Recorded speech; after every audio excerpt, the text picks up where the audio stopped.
Quoi que ce soit, je suis un investisseur qui partage ses connaissances. C'est tabou, mais ça devrait pas l'être. Il y a des semaines où je travaille juste 20 heures semaine, puis que ma blonde est un peu découragée quand elle me voit, puis je dis que j'ai écouté un film en plein après-midi. J'ai une spécialisation, entre autres, dans les maisons de chambre. Les gens veulent aller rechercher rentabilité instantanée, veulent aller chercher qu'il y a un coup de circuit, puis tout ça. Mais c'est une mentalité de pauvre que on essaie tout le temps de se comparer avec les autres sur les résultats, mais pas sur les efforts qu'ils ont fait pour y arriver. Ça m'a coûté un matin pour faire 2h30 d'auto. C'est à peu Bonjour tout le monde. Aujourd'hui, à Pile ou Face, on reçoit Rémi Bergeron. Rémi Bergeron, c'est la personne qui fait les capsules L'argent immobilier. Rémi, très généreux, nous parle de son parc, la façon qu'il a bâti ça. Ensuite, il nous explique les différences entre les différents marchés au Québec, puis comment on doit avancer, la liberté financière. Bref, belle capsule, très enrichissante. Bonne écoute. Yes!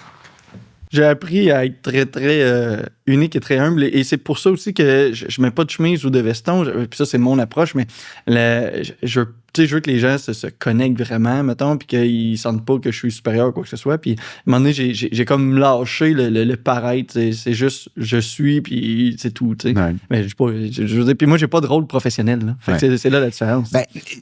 Où moi, j'ai fait la distinction, c'est qu'à un moment donné, moi, je croyais plus. C'est clair que je mets plus de cravate là, depuis. Mais toi, tu as une raison d'être. Tu es quand même un professionnel dans le domaine. Moi, je suis pas. Fait que j'ai pas d'approche à avoir devant un client, mettons. T'sais. Ouais. Mais à un moment donné, c'est parce que les gens ils disent. Moi, je voyais des conseillers qui étaient. Tout est dans tout, je vais t'expliquer. Quand je m'habillais pas nécessairement. Je me mettais une chemise qui froisse pas, puis que je la mets pas dans mes pantalons, puis je me porte des jeans. Mon approche, je trouvais que pour moi, c'était comme ça faisait partie de ma rigueur. Ouais. En me suit up, une chemise repassée. Dans ton rôle de dire, hey, là, aujourd'hui, là, j'ai tout fait ça, je vais être sharp. Ouais, je vais être sharp à mes clients, je vais être sharp dans ce que je fais. C'était un peu parce que j'ai vécu les deux, puis je le voyais dans ma business. Le genre de client que j'attirais, puis c'est ça, mais moi, j'ai rien à vendre. Ouais. J'ai rien à vendre, là, à part mes formations, mais je veux dire, les formations, c'est pour ceux qui veulent aller plus loin, puis tout ça, mais je suis pas un vendeur ou quoi que ce soit. Fait que, moi, c'est ça, je n'ai pas à avoir un certain standing envers quelqu'un pour y prouver que je peux t'apporter quelque chose. Moi, si tu veux me voir, viens me voir, mais sinon, je m'en fous. C'est ça. La personne qui achète ta formation, elle a écouté déjà 22 de tes capsules, elle apprécie la personne, puis elle a dit, hey, écoute, ce gars-là, puis elle voit tes résultats. Ça fait comme, il peut dire ce qu'il veut, mais Colin, ça marche son affaire, et il y a des revenus récurrents, exactement où je veux m'en aller. Le gars, il me ressemble, fait que... C'est bon. Écoute... Ben, bienvenue, Rémi. Écoute, je pense qu'on était filmé depuis tout ce temps-là, puis on va tout utiliser. On adore ça. L'argent immobilier, c'est pas un podcast en tant que tel, c'est comme des capsules, l'argent immobilier. Moi, j'ai commencé ça quand même, mine de rien, en 2019. Ça fait plus de 6 ans maintenant, bientôt 7 ans et tout. Tu es un visionnaire, tu savais qu'il y avait un COVID qui s'en venait, toi. En fait, ça m'a pris de court un peu. Là. J'avais parti une petite série d'ailleurs avec des étudiants, des élèves du secondaire. Finalement, ça a planté parce que justement, la COVID est arrivée, mais tout ça. Mais bref, ça fait un petit bout, puis c'est pas dans un optique d'être un podcast. L'idée, c'est de faire, j'appelle ça des capsules plus que des vidéos, mais j'ai toujours utilisé le mot capsule, puis c'est de faire des capsules que j'ai toujours été sur un mode evergreen que j'appelle, donc qu'on dit que c'est toujours bon dans le fond, que c'est pas quelque chose sur l'actualité, que tu écoutes la vidéo aujourd'hui, c'est bien bon, mais demain, ça n'a plus rien rapport parce que tout a changé. J'essaie de faire des concepts que les gens peuvent écouter, accumuler les connaissances et tout ça, puis aller chercher des informations, tout simplement, qui permet d'améliorer ses connaissances en immobilier et en argent. Puis c'est pour ça que je m'appelle l'argent immobilier et non pas un agent. Je le répète, je n'ai aucun titre professionnel relié à l'immobilier. Je ne suis qu'un investisseur qui partage ses connaissances. Et ça fait d'ailleurs de moi que les gens peuvent devenir moi s'ils veulent. Ils n'ont pas besoin de faire des études, pas besoin d'aller chercher un titre professionnel ou quoi que ce soit. Je suis un investisseur qui partage ses connaissances et je veux parler d'argent et d'immobilier parce que l'argent est quand même une base. On doit avoir une gestion de son argent saine afin d'aller en immobilier quand même. On doit être capable d'accumuler des mises de fonds, on doit être capable de faire une certaine gestion de ses affaires et tout. Donc, les deux vont de pair, mais c'est sûr qu'avec le temps, je me suis spécialisé de plus en plus en immobilier parce que c'est ce qu'un peu les gens recherchent. C'est un peu je vends pas le rêve, mais l'immobilier est le rêve d'avoir des revenus passifs et le rêve de pouvoir avoir des revenus qui rentrent en travaillant moins, en libérant son temps, en faisant travailler l'argent pour nous. Donc, tout ça est quelque chose qui accroche les gens. Puis, je l'ai fait pendant des années, 4 ans et demi avant même de sortir une première formation, parce que mon but, c'est pas de vendre une formation et d'avoir une présence sur les réseaux sociaux à faire de la vente. Mon but, c'est de donner l'information puis que les gens puissent aller vraiment plus loin en immobilier. Il y en a beaucoup qui ont acheté directement avec mes capsules sur YouTube, puis je dévoile tout sur YouTube. Je suis très transparent. Puis après ça, ceux qui veulent pas juste avoir une caméra en avant d'eux, quelqu'un qui parle devant une caméra, puis qui va, évidemment, les gens ont des peurs, des craintes, des doutes, puis ils veulent poser des questions. C'est pour ça que depuis maintenant 2 ans environ, j'ai des formations, mais c'est vraiment pas dans le but de vendre une formation dans la gorge du monde, là, puis de faire en sorte que les gens investissent dans une formation. C'est pour ceux qui veulent aller plus loin. Fait que j'ai une approche très, très humaine, tu veux aller plus loin en immobilier, go for it, je vais t'aider, puis on va aller de l'avant. Mais c'est pour ça que la chaîne est née, puis je t'ai fait un résumé de jusqu'à aujourd'hui, très, très sommairement. Mais c'est ça, je pense que c'est important. Là, on a très peu d'éducation financière au exact. Québec. Oui, puis c'est quelque chose que je veux parler parce que, tu sais, l'immobilier en tant que tel, tu sais, c'est pas une mode. Là, tu sais, on en parle beaucoup plus. Ouais. Il y a beaucoup plus d'investisseurs immobiliers qui s'affichent, des podcasts là-dessus, puis même des conseillers financiers que, tu sais, on peut pas mettre l'immobilier de côté. Tu sais. Puis je veux que tu me parles de l'engouement au Québec pour parce que c'est pas nouveau, là, mais tu sais, quand on était jeune, en tout cas, moi, je suis pas si vieux que ça, une 40aine d'années, mais c'était différent, tu sais. Ouais. Puis nos parents, ils nous parlaient pas, personne parlait d'immobilier. Ceux qui avaient de l'immobilier, c'était des riches, c'était des Juifs de Montréal, tu sais. Je veux dire, on avait une conception des propriétaires immobiliers. Tu sais, là, maintenant, c'est 10 personnes avec 20 000 $, chaque qui se mettent ensemble, puis qui achètent un 36 logements. Puis tu fais, OK, c'est un autre game, tu sais. Ouais. Parle-moi de ça, l'engouement au Québec pour l'immobilier. Tu vois, moi, j'ai acheté mon premier immeuble en 2012. Puis je connaissais personne autour de moi qui avait de l'immobilier. J'avais pas personne de connaissance avec ta famille, c'était pas des propriétaires immobiliers. Chacun avait sa maison, OK. On recule en... Je veux dire, j'ai 36 ans, fait que j'ai toujours vu mes oncles, mes tantes, peu importe. Là, mon grand-père, il y avait une entreprise, mais j'avais pas de personnes qui avaient de l'immobilier locatif, résidentiel autour de moi, pas du tout. Mais j'ai toujours été quand même un entrepreneur. J'ai toujours voulu faire de l'argent. Au Québec, on est beaucoup né pour un petit peu, mais je veux dire, on a le droit de faire de l'argent quand on le fait Absolument. De façon saine, morale, et légale et tout ça.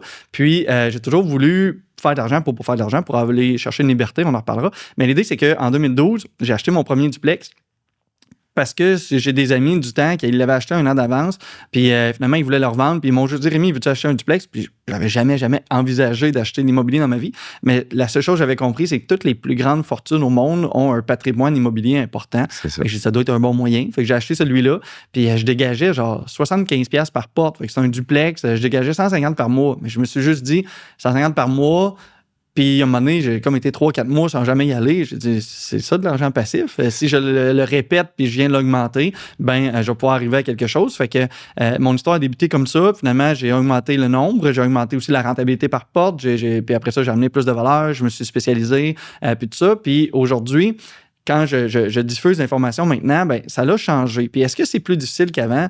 Je dirais pas que c'est plus difficile. Je dirais que c'est différent. Puis c'était difficile dans le temps. Puis on voyait des chiffres qui étaient pas les mêmes qu'aujourd'hui, mais on se pensait que ça augmentera jamais plus de toute façon, puis qu'on fera plus d'argent. Puis les loyers étaient loin d'être ce que j'ai aujourd'hui. Puis il y a quand même des problèmes de santé mentale dans le temps. Puis il fallait gérer des affaires. La police, puis des chicanes familiales. Exact, c'est ça. Fait que il y a toujours eu des complications. Les complications changent au fil du temps, c'est vrai. Puis aujourd'hui, une des complications, une des différences, c'est effectivement l'engouement qu'il y a envers l'immobilier.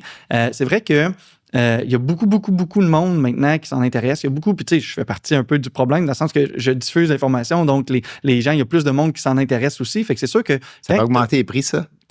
Ça fait quand même augmenter les prix. J'espère que les gens qui suivent mes formations vont être capables de quand même se mettre au juste prix qu'ils sont prêts à payer pour l'immeuble, puis ils vont pas venir surenchérir quelque chose qui n'a pas la valeur pour. Ouais.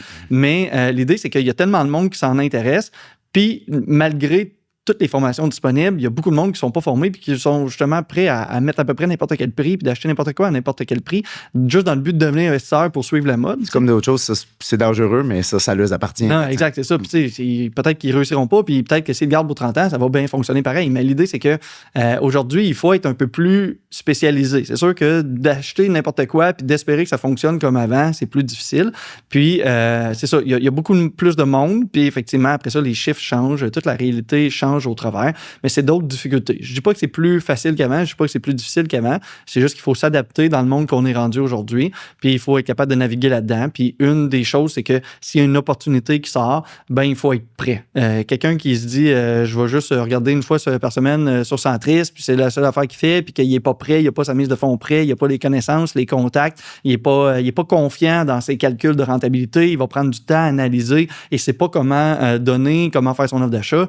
Ben ça se peut que par le temps que tu fasses tout ce cheminement-là, tu aies 10 offres qui soient déposées sur l'immeuble que tu regardais, il va être trop tard, puis tu vas passer à côté. Fait que c'est sûr qu'il faut être un peu plus peut-être sophistiqué qu'avant, mais c'est pas moi qui ai créé ça, c'est pas toi qui as créé ça, c'est le marché qui est comme ça. Puis si on s'adapte pas à cette réalité-là, on n'arrivera pas à des résultats. Fait qu'à un moment donné, il faut juste jouer dans le jeu qu'on a en avant de nous, puis s'adapter tout simplement. Oui. Ben, écoute, là, je vois, premièrement, toi, tu diffuses beaucoup d'informations gratuites. Ça, je trouve ça phénoménal. On est beaucoup dans l'ère de payer. Puis, monétiser tout ce qu'on peut. Exactement. Puis j'aime ça de savoir, de dire, oui, il y a une formation en arrière de ça. C'est possible de l'acheter, mais on est capable d'apprendre beaucoup, beaucoup de choses gratuitement dans tes capsules qui peuvent aider le beginner jusqu'à quelque chose. On a fait une capsule ensemble sur l'infinite banking où c'est pas un sujet beginner, on s'entend, mais tu as un range de personnes qui disent regarde, si ça te colle, cette information-là, prends-la. Si ça te colle pas, il y a une autre capsule qui va suivre, puis une autre après, puis une autre la semaine prochaine. Puis moi, mon approche, dès que j'ai débuté en 2019, j'ai jamais eu une volonté de monétiser ça ou de devenir un vendeur de formation qui fait plus d'argent avec ses formations qu'en fait en immobilier. T'sais. Moi, j'ai débuté en 2019, en gros, parce que je commençais à avoir quand même beaucoup d'immeubles. Puis j'ai beaucoup de personnes qui venaient me voir puis qui me posaient des questions. Puis à un moment donné, ben, dans mon esprit d'entrepreneuriat puis tout ça, puis je suis quand même lâche, on va dire, dans la vie. Je suis tanné de toujours répondre les mêmes affaires aux mêmes personnes. Exact. Puis à un moment donné, moi, je travaille en vidéo dans la vie. J'ai une compagnie de production vidéo. J'ai toujours été derrière la caméra. Et là, j'ai juste décidé, je vais aller devant la caméra, je vais enregistrer mes réponses. Puis si tu as une question, va écouter la réponse de base. Puis après ça, je vais m'assurer qu'on parle le même langage puis qu'on pourra développer plus loin. Mais au lieu de me répéter sur la base, ben ça me permet de juste aller plus loin. Fait que j'ai toujours juste diffuser les formations. Je trouve qu'on a un gros manque de connaissances en immobilier, en finance au Québec, au Canada. Les gens, on peut apprendre ça puis se servir de ça pour avoir une meilleure vie pour soi, mais aider. Puis, tu sais, depuis quelques années maintenant, je fais des dons à des fondations, des affaires comme ça. Puis c'est valorisant, mais c'est le fun aussi. Puis, tu sais, on a un impact sur la société. On a des choses. Puis, l'argent, c'est tabou, mais ça devrait pas l'être. Fait que je voulais. C'est un outil, hein? C'est dynamique. Fait Puis, tu sais, l'idée, c'est que c'est ça. Je voulais donner le plus possible. Puis aujourd'hui, ben c'est ça. Il y a des formations, mais je veux pas être vu comme un vendeur de formation. C'est si tu veux aller dans la formation, go for it. Mais tu sais, moi, j'ai pas de closer qui vont te rappeler puis qui vont te rentrer ça puis faire en sorte qu'il faut que tu payes aujourd'hui. Puis si ça marche pas, t'as pas de remboursement puis tout ça. Non. Tu sais, regarde, on avance ensemble. Puis si tu veux aller plus loin, je vais donner tout ce que je peux. Mais tu sais, moi, j'ai pas la vente de formation, ça me fait pas vivre, là, dans le sens que je suis déjà indépendant financièrement, puis je suis dans une belle situation, j'ai 36 ans, mais tu sais, je m'en sors très, très bien. Mon immobilier, je peux vivre de ça, j'ai quand même mon entreprise à côté. Oui, j'ai YouTube, mais tu sais, c'est un passe-temps, c'est ma façon de redonner à la communauté. Fait que c'est ça, je pense qu'il y a moyen aujourd'hui de sortir de ce monde un peu de rentabilité, d'aller chercher, puis de monétiser tout ce qu'on peut, puis les réseaux sociaux, ça devrait être des réseaux sociaux, ça devrait pas être des réseaux de vente. Oui, c'est rendu beaucoup des funnels de vente. Puis c'est rare qu'on voit du contenu pur maintenant. C'est toujours un contenu avec une idée derrière de vendre quelque chose. Puis ça, ben, je veux dire, j'en écoute plein, là, mais ça serait le fun des fois de juste dire on partage. On est une société, on va plus loin. T'sais. Moi, c'était le but de mon podcast, parce que je parle d'argent en journée longue, mais tu sais, j'aime parler d'argent avec des invités, mais je veux savoir aussi, les invités, ils font quoi? Puis c'est quoi leur relation avec l'argent, puis comment, justement, comment ils s'en servent, puis si on tombe dans le concret, présentement, tu as combien d'immeubles, combien de portes, si on peut dire ça de même? En immeuble, je me trompe tout le temps, fait que je le dirai pas, mais parce que j'en ai puis j'en vends, mais en porte, en ce moment, j'ai 82 portes. Ça fait quelques temps quand même. Je pense que ça fait 2 ou même voire 3 ans maintenant que j'ai pas acheté. Okay. Puis c'est peut-être une des choses qu'on entend souvent là, sur les réseaux sociaux, c'est achète, après ça, tu vas refinancer, tu vas en acheter un autre, tu vas en acheter un autre, tu vas en acheter un autre, tu vas grossir. Mais tu sais, à un moment donné, il y a une espèce de fin à se grossir-là. Puis c'est pas parce que aujourd'hui, il n'y a plus rien de rentable ou quoi que ce soit. C'est juste que j'ai atteint un plateau où je suis très à l'aise là-dedans. Ma gestion se fait bien. Puis je trouve qu'à un moment donné, ça ne sert à rien de grossir pour grossir. Puis ça sert à rien de grossir, surtout si tu te finances à 95% avec la SCHL, puis qu'à un moment donné, tu as une grosse valeur brute, mais pas de valeur nette, puis que tu as peur de s'il y a quelque chose, tout va tomber. Moi, je suis dans une très belle situation. Mon parc, il est comme il est hypothéqué à comme 22%, je pense. Fait que, même si les taux triplent demain matin, ça va me faire mal. Ça sera pas le fun, mais ça ne met pas à risque. Tu mets pas ta maison en vente personnelle, puis il n'y a pas de modification. J'avance avec juste une volonté de vouloir faire ce que je fais, puis de bien le faire. Puis à un moment donné, ben, c'est ça, c'est au lieu de toujours refinancer, puis d'avoir des valeurs brutes, mais pas de valeur nette, ben moi, j'ai une grosse valeur nette déjà. Puis je vis très bien avec ça. Puis ce que j'ai toujours été recherché, c'est pas l'argent, c'est la liberté. Ouais. Puis cette liberté-là, ben, c'est une liberté de confiance, que tu es capable de confronter certaines situations qui vont arriver en avant de toi. C'est une liberté de pouvoir réellement faire des choix. Puis j'ai commencé à lever le pied pas mal. Là, quand j'ai commencé en 2012, je faisais des 80 heures semaine pendant des années. Puis c'est ça qui m'a permis d'avoir mes premiers résultats. Mais maintenant que les résultats sont là, concrets, ben, je peux commencer à lever le pied, puis ça me change pas mon quotidien. Puis maintenant, il y a des semaines où je travaille juste 20 heures semaine, puis que ma blonde est un peu découragée quand elle me voit, puis je dis que j'ai écouté un film en plein après-midi. Mais c'est une réalité qu'on peut aller chercher. Mais je comprends. Fait qu'à un moment donné, c'est ça, c'est que j'ai toujours travaillé pour la liberté. Fait que c'est ça, j'ai 82 portes, mais ça me permet d'aller chercher un gros revenu, un gros cash flow parce que il y a deux raisons. Un, parce que justement, j'ai acheté mes immeubles, bon, ça fait un petit bout, je les ai pas financés, fait que j'ai pas des grosses hypothèques dessus. Puis, à part de ça, c'est que j'ai entre autres une spécialisation, c'est pas tous mes immeubles, mais j'ai une spécialisation entre autres dans les maisons de chambre. Ouais. Fait que j'ai un gros rentabilité au pied carré, mettons. Je vais avoir des immeubles où en louant les chambres, c'est pas des unités qui sont louées très chères, mais comme j'en ai plusieurs dans mes immeubles, ça me permet d'aller chercher un gros revenu sur l'immeuble. Et ça, ben, il y a des frais de plus, on s'entend. Il y a l'électricité, l'assurance qui coûte littéralement le triple. C'est vraiment plus cher à plusieurs niveaux, mais au bout de la ligne, c'est quand même plus rentable, plus gagnant.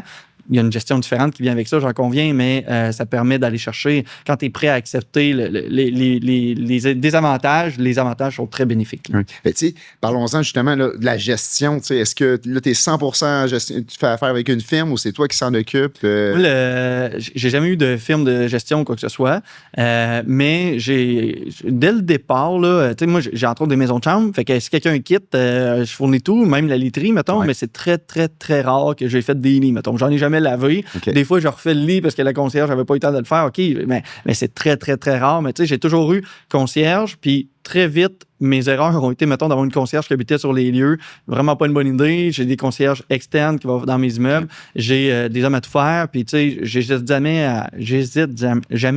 je déparle, à prendre un plombier, un électricien, un entrepreneur. Tu sais, l'immobilier dans les maisons de chambre dégage tellement un cash flow intéressant que ça me permet d'aller chercher tous les professionnels. T'es pas fatigué de payer un plombier, non, même si c'est en double, en urgence, ben, tu te dis, garde, so what? C'est ça. Je viens d'avoir un dégât d'eau, puis j'ai une franchise qui est à 10 000 sur mon immeuble, puis c'est 10 000 qui part, je m'en allais pas dire en fumée, parce que c'est un dégât d'eau. Au vidange. Ouais, c'est ça, vraiment, mais tu sais, je veux dire, j'aurais aimé mieux le garder, puis c'est vraiment pas le fun, mais en même temps, je suis dans une réalité où c'est correct, on avale la pilule, ça fait partie du jeu, on avance, puis tu sais, je le fais, puis c'est tout. Là, justement, ça te dérange pas parce que t'es pas à côté à 95% du financement, puis que t'es obligé que ça fonctionne, puis que quand t'entends que la Banque du Canada augmente ses taux de 0.5 ou 0.25, puis tu commences à avoir des cheveux blancs, c'est pas le cas. C'est vraiment la liberté que l'immobilier. Tu sais, l'immobilier en soi, il y a beaucoup de monde, puis c'est ça qui est sur les réseaux sociaux. Des fois, je me dis, mon Dieu, de toujours acheter, refinancer, puis là, tu vas te créer un gros parc, puis tu vas vivre de ça. Mais, tu sais, on peut défaire un peu ce mythe-là que tu as besoin d'avoir 200 portes pour vivre de l'immobilier, puis tout ça. Je veux dire, fais juste 1, 2, 3, 4 immeubles. Puis c'est le principe de mon programme de formation, d'ailleurs, c'est que, tu sais, commence par l'idée d'en acheter un, peut-être deux, peut-être, mettons, 4. Mais mettons que tu en achètes 4, là. Aujourd'hui, tu as 30 ans, 35 ans, 40 ans, puis tu en achètes 4 d'ici 65 ans, là. Pas dans la prochaine année, là. Juste, tu te fais le principe que tu en achètes quelques-uns, là, ben, tu vas avoir une très belle retraite, là. Ouais. Tu vas être à des années-lumière de quelqu'un qui est purement salarié. Tu en achètes un aujourd'hui, tu le refinances peut-être dans 5 ans pour acheter ton deuxième, mais après ça, tu les laisses rouler. La valeur nette va se construire, tu ne refinanceras pas pour rien, tu vas les optimiser, tu vas avoir tes revenus qui vont augmenter, tu vas maîtriser tes dépenses, puis tu vas avoir quelque chose d'intéressant. Puis tout ça en gardant une job que tu aimes, puis que tu vas pouvoir faire tes affaires de ton côté, ça va être ton sideline, puis tu n'auras pas besoin d'aller chercher, puis de lâcher ta job, puis d'aller chercher tout ce qu'il te faut à côté pour vraiment être comme... Je dis tout le temps qu'il y a une différence entre un investisseur immobilier et un entrepreneur immobilier. Tu sais, on en voit là, qui réussissent à avoir 400 portes en 5 ans, puis tout ça, puis on en voit des grosses histoires. OK, mais ils font que ça, puis ils sont là-dedans la journée longue. Moi, si tu me mets l'immobilier 24 heures sur 24, puis que je fais pas d'autre chose, là, ben j'aurais lâché depuis longtemps, j'aurais tout vendu, puis je serais parti ailleurs. C'est l'idée. Même si c'est une passion, là. À un moment donné, il ne faut pas s'écœurer avec sa passion. Non, mais c'est ça. Puis à un moment donné, c'est que la passion, c'est ce qui m'anime, c'est la liberté que l'immobilier m'apporte. Mais si je suis dedans à 24 heures sur 24, puis que je suis pogné là-dedans, puis que je serais obligé de, dans mon cas, laver les lits moi-même ou d'aller faire mes réparations moi-même, c'est pas ce qui me passionne d'aller faire une réparation dans mon immeuble. Fait qu'à un moment donné, j'aurais débarqué depuis longtemps. Fait qu'il faut arrêter de penser que on va mettre l'immobilier au centre de sa vie, puis ça va être ça l'immobilier. Fais ça en sideline, fais-le intelligemment, fais-le de la bonne façon, fais-le en sideline. Puis déjà, une fois que tu vas avoir acheté ton premier, mais est-ce que tu aimes ça, est-ce que tu n'aimes pas ça, est-ce que tu veux continuer? Puis si tu en achètes, si tu te formes pour acheter tes 1, 2, 3, 4 premiers, ben après ça, tu pourras prendre la décision de dire je lâche tout puis je m'en vais plus loin, mais tu vas y aller en connaissance de cause. Mais tu sais, commence de la bonne façon, puis arrête de... Il y a des formations qui sont tellement compliquées que je dis que c'est la suranalyse qui paralyse. C'est que si tu fais des trucs sur 30 ans avec des virgules que tu changes, puis ça change des millions au bout de la ligne, ben à un moment donné, tu vas être tellement paralysé, tu ne sauras pas où aller, puis tout ça, que tu n'avanceras pas. Mais tu sais, achète un immeuble aujourd'hui, achète-le intelligemment, puis il ne sera peut-être pas à cash flow positif comme on avait là, 20 ans maintenant, mais optimise-le, travaille efficacement, refinance-le pas. Tu vas voir que rapidement, tu vas avoir sûrement des bons coups qui vont arriver. J'ai mon beau-frère, là, il vient d'acheter un immeuble en décembre dernier, puis on l'avait calculé ensemble, puis tu sais, il avait dit... On avait calculé, statué qu'il était quand même à perte pendant 5 ans là, avec une augmentation, puis tout ça. Puis tu sais, dans son cas, il est capable de supporter, puis il a dit « Go, j'y vais pareil ». Mais finalement, il y a des locataires qui sont partis, il a réussi à augmenter les loyers. Ben déjà, ça fait quelques mois, puis déjà, il est presque revenu break-even. Tu sais, il n'est pas encore... si c'était arrêté au chiffre pur, il n'aurait rien fait. Il aurait été paralysé, puis il aurait dit « mauvais deal ». Exact, c'est ça. Puis, tu sais, à un moment donné, la grande force de cet immeuble-là, c'était que les loyers étaient littéralement 2 fois en bas du prix du marché. Je veux dire, le même loyer aujourd'hui que tu louerais à quelqu'un, tu es capable de louer quasiment à 1300, 1400 dans son cas. Puis, les loyers moyens étaient à 775. Fait que, tu sais, on est à la moitié moins. Fait que, je veux dire, tu as juste besoin d'en avoir 1, 2, 3 qui partent au fil du temps. C'est un 6 logements. Tu en as un qui part, tu vas te ramener. Tu en as 2 qui partent, tu vas être quasiment à break-even. Tu en as 3, tu tombes avec un petit profit. Puis, à un moment donné, ben, tu as ton augmentation annuelle qui arrive aussi. Mais, tu sais, l'idée, c'est ça, c'est que les gens veulent aller rechercher rentabilité instantanée, veulent aller chercher qu'il y a un coup de circuit, puis tout ça, mais... La facilité puis l'instantané, puis ça, c'est les 2 affaires vraiment qui tuent l'investisseur. Même dans les marchés boursiers, là, quelqu'un me dit, j'ai 6 mois, là, j'ai peut-être 6 mois entre 2 projets, là, j'ai 500 000. Ben, garde-les dans ton compte de banque, parce que moi, sur 6 mois, je peux absolument rien te garantir. Si tu es sûr d'avoir besoin de ton 500 000, si tu as besoin de 100 000 dans 6 mois, OK, tu peux l'investir, puis au pire, il baissera, mais tu iras le chercher, tu sais. Mais non, c'est effectivement, puis l'idée, c'est que c'est ça. Ramenons les gens à quelque part, puis c'est mon approche avec la chaîne YouTube, c'est que, tu sais, ramenons les gens à quelque part de réalité que l'immobilier, ça se fait encore, mais ça se fait pas avec de 0 à millionnaire en 1 an, sans y mettre d'efforts en ayant ça en sideline, tu sais. C'est parce qu'on voit aussi, ça vient à un moment donné une question d'ego, tu sais. Les gens aiment beaucoup dire, là, j'ai 200 portes, puis je suis en train d'en notarier 8 autres, puis cette semaine. Je suis actif. Puis, je comprends tout ça, mais j'aime ça, cette approche-là. Puis qui est comme, tu sais, si t'as pas le goût d'acheter, là, puis si toi, tu veux prendre un break, puisque là, tu te sens bien, tu as trouvé un modèle, puis tu te dis, hey, si je passe à 100 portes, ça se pourrait, là, que j'aille momentanément plus de liberté. Je pense pas que tu vas enjoyer autant. Ça va arriver un jour. Je suis pas fermé à l'idée, mais ça va arriver quand que ça va se présenter. Ça va arriver. Puis, tu sais, moi, en ce moment, mettons, c'est vrai que dans mon cas, j'ai beaucoup de cash flow qui rentre, puis ça me permet d'avoir la liberté déjà. Fait que, à un moment donné, ce que je recherche maintenant, c'est je vais peut-être faire des investissements différents, comme dans du neuf qui se paye pas avant 40 ans, mais que c'est dans 40 ans, ça va être simple, puis qu'il y a moins de gestion à faire dessus, où la gestion est plus simple, où je vais aller chercher des choses un peu plus chères parce que j'ai beaucoup de clientèle que, mine de rien, des loyers à 600$, une chambre à 600$, ben, ça apporte quand même un certain type de clientèle. Puis à un moment donné, je vais peut-être changer mon type de clientèle, puis augmenter vers des loyers à 2000$, 2500$. Puis là, je fais un gros bémol. Là. Je dis pas que l'argent va statuer du type de locataire que tu as, où tu vas avoir moins de gestion, où ça va être plus facile, où tu n'auras pas de mauvais coups. Non, mais ça vient ça vient un peu quand même augmenter tes chances. Mais tu sais, moi, j'en ai déjà eu là, des gens sur l'aide sociale, sur le BS, qui étaient de mes meilleurs locataires, c'est juste qu'ils sont sur le BS. Puis j'en ai déjà eu des ingénieurs puis des médecins qui m'ont saccagé des logements. T'sais. Absolument. Fait que on peut pas statuer que c'est absolument ça, mais c'est vrai que ça vient un peu améliorer tes chances puis tout ça. Mais en même temps, ça vient avec d'autres défis. Un loyer à 2500$, il faut que tu t'assures qu'il soit parfait puis que tu répondes à ses besoins plus vite parce qu'il s'attend à avoir quelque chose. Exact. Fait que, tu sais, il y a d'autres réalités. Mais bref, c'est ça. À un moment donné, je vais peut-être un peu me diversifier dans différentes choses. Puis, tu sais, je suis pas fermé non plus à investir à l'étranger ou de diversifier, d'avoir des pieds à terre, des affaires que je peux aussi me servir. Fait que, c'est ça. Mais, tu sais, j'avance aujourd'hui avec une autre mentalité que de juste ouvrir Centris à tous les matins puis d'aller chercher tout ce qu'il nous faut, puis de go en avance. Crasher des deals. C'est ça, justement, parlons-en du marché du Québec. Selon toi, là, puis sans lancer une bombe, mais est-ce que le gazon est-tu plus vert ailleurs? Moi, j'entends parler d'Ouest canadien, j'entends parler du US, j'ai vu des affaires, j'ai vu des calculs, bon, bref, dans des formations. Je veux t'entendre un peu là-dessus sur le marché du Québec. Moi, les deux gars que j'ai vu parler de ça étaient comme fuyer le Québec à jambes à vos coups. Ouais, c'est ça. Attends une minute. Mais en fait, avant même de parler de l'extérieur du Québec, je vais parler au Québec même parce que maintenant, j'accompagne des gens de partout. Puis c'est fou, là, le monde de Montréal, ils disent qu'il faudrait investir à Shawinigan, puis le monde de Shawinigan, ils disent qu'il faudrait investir ailleurs. Puis là, après ça, c'est d'investir en région. Mais tu sais, en région, lâchez le mot région. Il n'y a pas juste Montréal dans la vie. Je veux dire, t'es à Montréal, c'est Montréal. T'es à Victo, dans mon coin, je suis à Victo. Là. Je veux dire,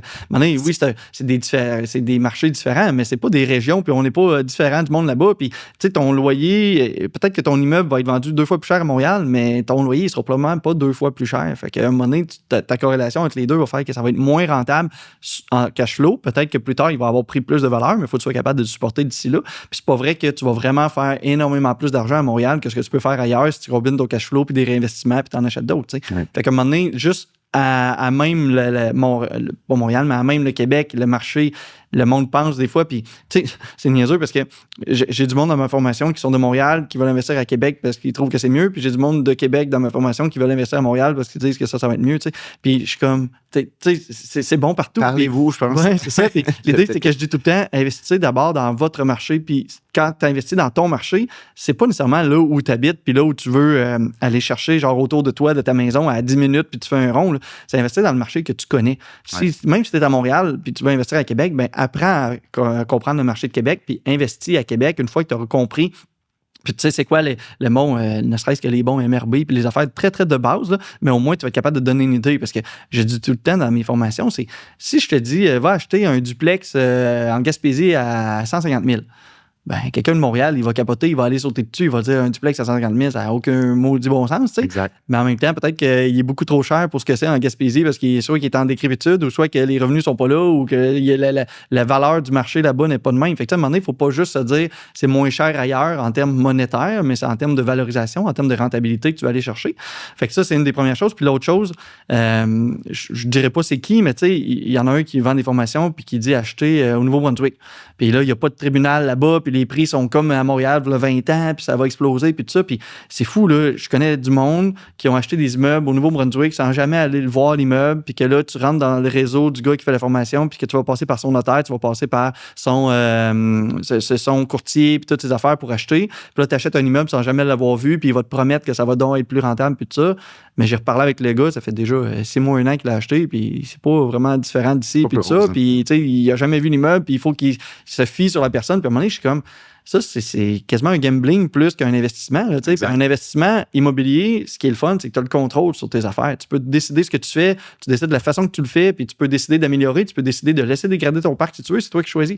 À la bourse, bon, tu vas décider en quoi d'investir, mais une fois que tu as investi dedans, ça monte, ça descend, tu n'as aucun contrôle. Puis non, puis avec, bon, je trouve qu'on a encore moins de contrôle avec nos voisins du Sud. Oui, ça fait ça à tout. C'est ça. Absolument. Tu sais, pour... pour, mettons, la personne qui écoute puis qui veut commencer en immobilier, tu sais, puis qui n'a pas nécessairement qui n'a pas nécessairement un gros cash down à donner, tu sais, tu suggérerais quoi, mettons? Parce que j'ai vu quelques vidéos sur tes maisons de chambre, même ça m'a surpris, je suis comme, oh oui, OK, tu sais, c'est un marché, c'est vraiment pas un marché que j'aurais pensé, tu sais, puis tu suggères quoi à quelqu'un, un premier investisseur? Je sais pas. La vraie réponse, c'est je sais pas, parce que c'est différent pour chacun. C'est différent dans chacune situation. Puis, il n'y a pas de réponse globale. Puis, l'idée, c'est que, c'est ça, là, on voit souvent, mettons, les maisons de chambre. Là, ils vont dire, je vais commencer avec ça, je vais me faire du cash flow. Mais tu sais, j'ai pas visé les maisons de chambre dans ma vie pour arriver à ça. J'ai commencé ma première maison de chambre. Tu sais, autant je voulais pas investir en immobilier avant que là, j'ai commencé avec un duplex. Puis l'idée, c'est que quand j'ai compris que je dégageais 150$ par mois, puis tout ça, je me suis mis à regarder d'autres immeubles. Puis j'ai acheté en février 2012. Et je pense en juillet, là, quelques mois plus tard, 5-6 mois plus tard, je vois passer une maison qui était déjà opérée en maison de chambre, mais qui n'avait même pas le bon zonage, puis tout ça. Puis là, je me suis dit, j'ai calculé ça de la même façon que j'avais calculé mon duplex. Fait que là, je prends l'immeuble, il y a 12 chambres à l'intérieur. Fait que là, 12 chambres, dans le temps, c'était genre 280 par chambre. Okay, c'est vraiment pas cher, mais là, je calcule 12 chambres, 280 par chambre. Ça me donne, je sais pas moi, 3000$ par mois. Là. Fait que là, je me dis, je vais prendre ça, là, j'enlève les taxes, j'enlève les assurances, puis tout ça. Puis je suis comme, c'est ultra rentable, ça n'a pas de sens. Fait que là, j'achète. Ben, il a fallu que je fasse un changement de journage. Finalement, j'ai acheté en octobre. Puis là, en octobre, je suis comme, c'est parti, la gloire, tout ça, tu sais, il va me rester genre 1800$ par mois, puis go, c'est mon point de départ. Mais là, c'est une maison de chambre. Là. Moi, j'avais pas réalisé qu'une maison de chambre, il faut que tu payes l'électricité qui coûte super cher parce que t'as pas un locataire qui fait attention. Puis il chauffe à 32 l'hiver, puis il rouvre la fenêtre parce qu'il fait trop chaud dans sa chambre. Dans le temps, écoute, en 2012, il y avait 12 chambres à l'intérieur. Il fallait que je fournisse la TV à chacun. Mais la TV, c'était 35$ par mois par chambre. J'en avais 12. Fait que déjà, t'es comme à... 400. Ouais, c'était quasiment... Il y a des mois, ça montait à 600$ par mois là, pour fournir la TV à tout le monde. Puis ça, c'est que j'avais quelqu'un dedans ou non. Là, parce que moi, j'avais calculé que c'est des chambres, j'ai 12 chambres, j'ai autant de revenus. Attends un peu, là, il y a des fois où j'étais à 50% d'occupation, puis que là, je me disais, oh mon Dieu, l'argent rentre pas comme je pensais. Fait que déjà, en partant, tu sais, j'avais pas du tout calculé. Finalement, j'ai tombé là-dedans par pur défaut d'acheter une maison que je ne savais pas comment l'acheter. Finalement, j'ai appris avec le temps à l'exploiter. Puis, finalement, tu sais, ça a pris... Je l'ai acheté en 2012, mais je pense que le premier profit que j'ai fait avec cette maison-là, c'est comme en 2018-2019. Fait que ça a pris vraiment du temps à la stabiliser, mettre les dépenses. À un moment donné, j'ai sorti la TV, j'ai rentré Internet haute vitesse, j'ai dit « débrouillez-vous », mais tu sais, la TV IP commençait, les tablettes, les affaires. J'ai dit « débrouillez-vous » parce que ça n'a juste pas de temps, je peux pas fournir ça tout le temps, ça ne marche plus. Ça vient de diminuer tes coûts. Non, c'est ça, mais tu sais, c'est ça. Quand on dit optimiser les dépenses, c'est des affaires comme ça, tu sais. Mais il faut pas que tu le fasses au détriment de perdre tes locataires non plus, parce que s'il y en a, tu sais, c'est... Bref, il y a plusieurs choses à penser, mais l'idée, c'est que tu sais, j'ai pas acheté des maisons de chambre dans le but de ça. J'ai acheté une maison, puis finalement, ça a été des maisons de chambre. Finalement, j'ai évolué sur d'autres choses. Puis, tu sais, c'est trouvez-vous un créneau. Commencez par passer à l'action. Peu importe c'est quoi, passer à l'action. Même si c'est juste un duplex pour commencer, débute avec ça. Puis après ça, trouve-toi un créneau. Aime ce que tu fais, deviens le meilleur dans ce que tu es, dans ce que tu fais, dans ce créneau-là. Puis, tu sais, que ce soit, il y en a qui disent, je veux faire un flip là, pour commencer, puis accumuler plusieurs mises de fonds, puis, tu sais, être capable.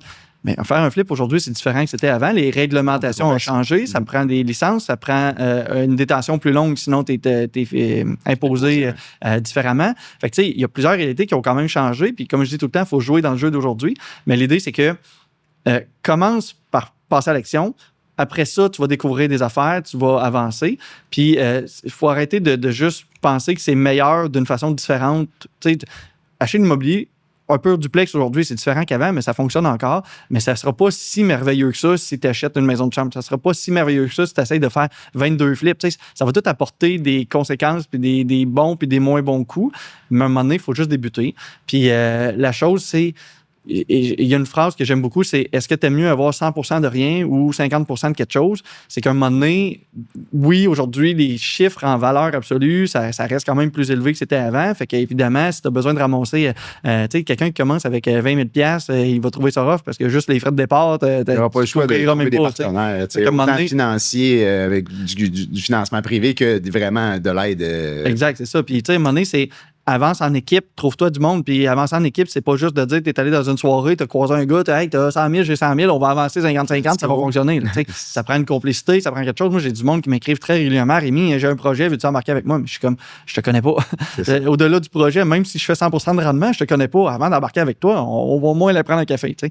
Fait qu'à un moment donné, c'est ça. C'est à un moment donné, avancer de la façon que vous êtes capable d'avancer. Si ça vous prend un partenaire, avancez avec un partenaire. Puis assurez-vous de trouver le bon. Mais tu sais, c'est ça. Il y a tellement... Chacun a ses défis devant soi, puis une réponse globale de qu'est-ce que tu fais en tant que premier acheteur aujourd'hui qui veut débuter, c'est juste passe à l'action. Puis quand je dis passe à l'action, c'est pas nécessairement d'acheter purement directement maintenant. C'est passe à l'action en te formant, passe à l'action en allant chercher des connaissances, passe à l'action en améliorant tes finances, en améliorant tes mises de fonds. Tous les petits gestes. J'aime dire que l'immobilier, c'est pas de dire pendant un mois, je vais me concentrer sur l'immobilier, puis après ça, j'oublie ça le restant de ma vie. C'est tu vas devoir faire des petits pas, ne serait-ce que 5 minutes par jour à tous les jours pour le restant de ta vie. Mais en accumulant ça, tu vas avoir des résultats. C'est un peu comme l'entraînement. On peut vouloir s'entraîner, mais on peut pas s'entraîner 24 heures par jour. Tu peux pas dire, je clenche tous mes entraînements. Fait que c'est 1 heure par jour, c'est de la discipline. Puis c'est ça, je n'ai pas cette discipline-là. Ah, ben, on en reparlera. C'est complexe. Et je vais juste prendre un petit moment pour remercier nos 2 partenaires financiers. Premièrement, Marcel Solutions Financières. Donc, mon cabinet de services financiers. Si vous voulez avoir des solutions financières créatives, contactez-nous. Et on remercie aussi le Club Infinitum, une communauté de gens d'affaires à succès qui se mettent ensemble pour aller plus loin. Donc, merci. Écoute, Rémi, le podcast s'appelle Pile ou Face. OK? Oui. Donc, je te remets 2 $. OK? Tu peux. Regarder après? Ben oui, si tu peux, pas de problème. Écoute, si tu viens de Victo, tu sais, mais je sais que tu as un char électrique. Ouais, c'est ce que ça m'a coûté un matin pour faire 2h30 d'auto. C'est à peu près.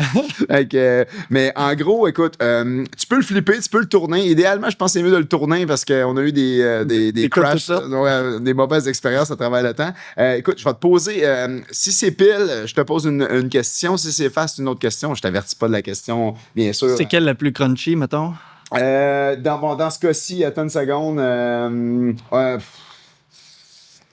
Écoute, je te dirais la plus crunchy, je te dirais pile dans ce cas-ci. Pile? Ouais. Tu tournes et tu la réponse. Ça l'a pas tourné, ça l'a juste.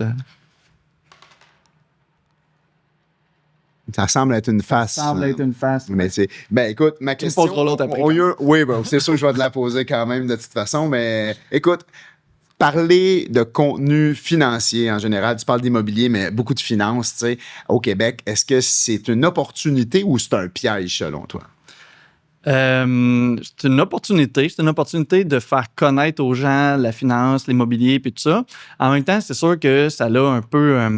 pour plusieurs, faire de l'argent au Québec, c'est pas bon. On est né pour un petit pain, puis si t'as de l'argent, c'est parce que t'as fourré quelqu'un qui a de part, puis que t'as profité du monde. Puis penses-tu que c'est une mentalité, je m'excuse, là, mais tu penses-tu que c'est une mentalité de pauvre, penser ça? Dans le sens où, tu sais, comme moi, les gens que je côtoie, là, jamais ils vont te parler de que faut pas que tu fasses d'argent ou quoi que ce soit.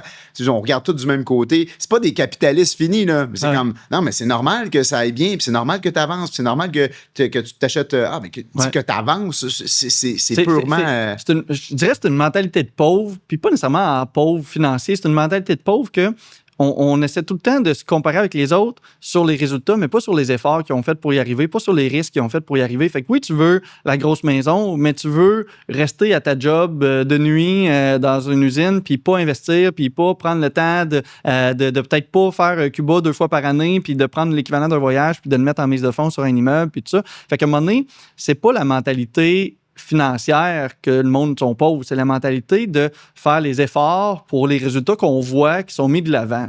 Fait que ça, c'est difficile. Puis quand je dis mentalité de pauvre, là, je veux juste je veux pas être mal cité. Pour moi, pauvre, ça n'a pas rapport avec l'argent. Non, c'est ça. Ça a rapport à ce que tu penses. Exact. Puis j'ai rencontré des gens sur l'aide sociale qui ont eu des méchantes claques ou une maladie qui ont une mentalité ultra high, puis des gens riches pauvres, mais très pauvres, là. Oui, tout à fait. Puis ça revient un peu à ce que je disais tantôt, des gens sur l'aide sociale qui sont des très, très bons locataires quand même, mais j'en ai sur l'aide sociale qui ont une mentalité de pauvre, que là, c'est rough, là. Puis ils veulent pas s'aider, puis tout ça. Fait qu'à un moment donné, il faut vouloir s'aider, il faut vouloir faire les actions, puis c'est comme ça qu'on va réussir à avancer, tout simplement, t'sais. Mais oui, on a une mentalité qui est très, je pense, qui est très difficile au Québec sur l'argent.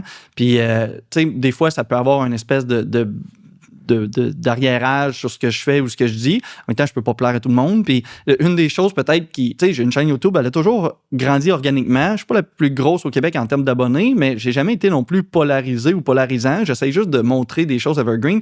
Mais tu sais, si j'étais vraiment polarisé puis que je disais t'es pauvre puis c'est de ta faute, ben peut-être que ça créerait une espèce de clash, mais que ça aiderait mes vues. Mais tu sais, mon but c'est pas d'aider mes vues, mon but c'est pas de vendre des formations, mon but c'est d'aider les gens, d'éduquer les gens sur des principes. Fait qu'en même temps, c'est pour ça que ça marche. Oui, ben. Parce que je pense que tu le fais de la façon que toi tu veux, mais tu le fais selon moi de la bonne façon qui fait que ça marche. C'est juste que c'est pas une gratification instantanée, puis je fais pas de l'argent du jour au lendemain avec ça, puis tu sais, le monde dit mon Dieu, ça fait 6 ans, puis oui, après 6 ans, j'ai un résultat intéressant, mais tu sais, les 4 premières années, j'ai sorti absolument zéro de ça, puis je faisais quand même beaucoup de capsules, puis tout ça, puis tu sais, c'était vraiment prenant. Puis là, aujourd'hui, c'est vrai qu'avec les ventes de formation, puis tout ça, c'est vrai, j'ai de l'argent qui rentre, mais en même temps, c'est un service. J'oblige personne à venir. Puis au contraire, il y a du monde que je refuse dans mes formations. Je pense pas qu'il y a beaucoup de formateurs qui font ça. Si tu es prêt à payer puis que je te dis non, je pense qu'on n'a pas un bon fit, tu viendras pas. Je pense pas qu'il y a beaucoup de monde qui font ça, tu sais. Mais l'idée, c'est que j'avance avec ceux qui veulent avancer. Puis aujourd'hui, ça me donne un résultat intéressant, autant financier que de partage. Mais c'était ça mon but, d'arriver à partager en premier lieu. Parlons des banques. Le financement hypothécaire lié à l'immobilier, moi, j'ai vu comme un petit peu plus de difficulté, un petit peu plus, un raffinement des... En partant aussi, ils ont enlevé beaucoup un côté humain là-dedans. C'est beaucoup maintenant l'ordinateur. Puis, moi, je me souviens, une de mes derniers achats, la fille, elle a dit, ma directrice de compte, elle a dit, c'est même pas moi qui donne la décision. Là. Je rentre les chiffres à l'ordinateur, je fais enter, puis ça me dit oui ou non, puis je peux pas rien y faire. Avant ça, tu allais voir le directeur de compte ou, je me souviens, mon premier prêt à Caisse Populaire, j'allais voir le directeur général de la Caisse, t'expliquais ton projet d'affaires, puis là, il y avait le droit là, d'approuver ou de désapprouver ton projet, mais il y avait la personne. Et on est très loin de là. Oui, très, c'est ça. très loin Mais comme je dis, ça fait partie du jeu maintenant. Il faut jouer avec ça. Puis oui, les banques ont changé, mais c'est pour ça qu'il faut un peu se raffiner puis comprendre qu'est-ce que veulent les banques puis comment on peut arriver à un projet qui soit intéressant pour nous, mais qui soit intéressant pour la banque aussi, parce que si tu le finances pas, ça va être difficile à acheter. Puis deux, pas que les banques fassent pas d'argent, Rémi. Là, non, mais il faut que ça soit win. C'est un bon deal, il faut que ça soit win. C'est win-win. La banque gagne, puis je suis pas inquiet pour eux autres. Ils font tous les critères pour que ça marche. Après ça, comme investisseur, il faut jamais oublier une chose, c'est que les banques ne sont pas là pour prendre du risque. Fait que, là, moi, j'ai du monde qui me font comme, hey, je vais acheter cet immeuble-là. Eux autres, ils ont un bon portrait financier, mais la banque, elle dit non, mettons, puis tout ça. Puis les autres, ils s'efforcent à l'acheter. Puis je suis comme, OK, peut-être que tu as vu quelque chose que la banque n'a pas vu ou quoi que ce soit, mais tu sais, si la banque, elle veut vraiment pas te prêter, c'est parce qu'elle, elle juge qu'elle va perdre de l'argent avec ça. Fait que si elle ferait de l'argent, elle va te prêter sans problème. Mais si elle veut pas te prêter, c'est parce qu'elle juge qu'elle va perdre de l'argent. Fait que si elle juge qu'elle va perdre de l'argent, est-ce que c'est un si bon coup de vouloir l'acheter à tout prix puis de s'en judicieux de faire ça, on pense. Ouais, fais un bon due diligence dessus, puis assure-toi que ton plan fait du sens, puis fais-toi peut-être un scénario pessimiste, voir si tu es quand même confiant d'y aller là-dedans. Parce que si la banque veut pas te prêter puis que tu n'as pas le choix de passer par un prêteur privé, mais tu sais, il y a plein de situations où le prêteur privé est super pratique. Mais si tu n'as pas le choix de passer par ça parce qu'il n'y a absolument personne qui veut te prêter. Tu peux rester avec pendant 5 ans. Réfléchis. Là, non, c'est ça, exact. Moins bon que tu pensais. Exact. Toi, moyen terme, ton objectif ultime. Oui, j'ai entendu parler beaucoup de liberté, puis tout ça, mais liberté à quel niveau? C'est liberté d'abandonner de faire de la vidéo comme vidéaste monteur ou de liberté de passer 12 mois par année à l'extérieur du Québec, whatever? J'ai quand même des jeunes enfants. Ma blonde n'est pas prête à lâcher sa job non plus. Fait que à partir de 12 mois par année, c'est pas possible, mais ça reste dans mes objectifs, évidemment, tu sais, je suis déjà financièrement indépendant, mais d'avoir la liberté la liberté financière, d'avoir la liberté de lieu, de temps. C'est la combinaison des trois qui est vraiment le fun. Fait que oui, tout ça grandit encore un peu, mais aujourd'hui, il reste un peu de diversification là-dedans. J'ai commencé un peu pendant la pandémie, mais tu sais, depuis 2 ans, on va dire, à me diversifier aussi en bourse, d'aller chercher un autre type de rendement, d'aller chercher quelque chose qui grandit, qui lui, est vraiment passif, mais qui grandit moins vite que l'immobilier, puis j'ai pas le contrôle dessus, puis c'est différent, puis il faut contrôler ses émotions et tout ça. Mais, tu sais, mon objectif, c'est... ça fait 2-3 ans que j'ai pas acheté, mais mon objectif, c'est de rester toujours ouvert, de toujours voir s'il y a quelque chose qui va se passer, puis d'être prêt à sauter dessus s'il arrive quelque chose. Et c'est tout simplement aussi de je m'en suis rendu compte de profiter de la vie. Puis, tu sais, je suis producteur vidéo dans la vie. Fait que je viens de faire une vidéo d'un gars qui a 33 ans, cancer du cerveau, 36 tumeurs au cerveau.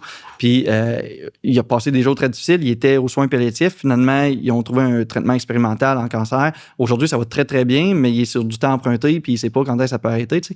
Puis, quand tu réalises qu'il n'y a pas d'âge pour être malade, quand tu réalises qu'il n'y a pas d'âge pour le lendemain, l'argent, ça ne fera pas foi de tout. Puis, même si tu as 10 millions dans ton compte directement, si tu n'en profites pas, si tu fais rien avec ou quoi que ce soit, tu ne seras pas bonifié dans ta vie non plus. Tu sais. Fait qu'à un moment donné, ça m'a pris un très gros switch mental, mais l'argent, ça reste pour apporter une liberté, mais ça reste aussi pour être d'en profiter. Fait qu'à un moment donné, c'est juste de réussir à me stabiliser dans toutes les facettes de ma vie. L'immobilier, je l'ai beaucoup concentré au début. C'est ce qui m'a apporté mes résultats. C'est ce qui m'a donné l'opportunité que j'ai aujourd'hui.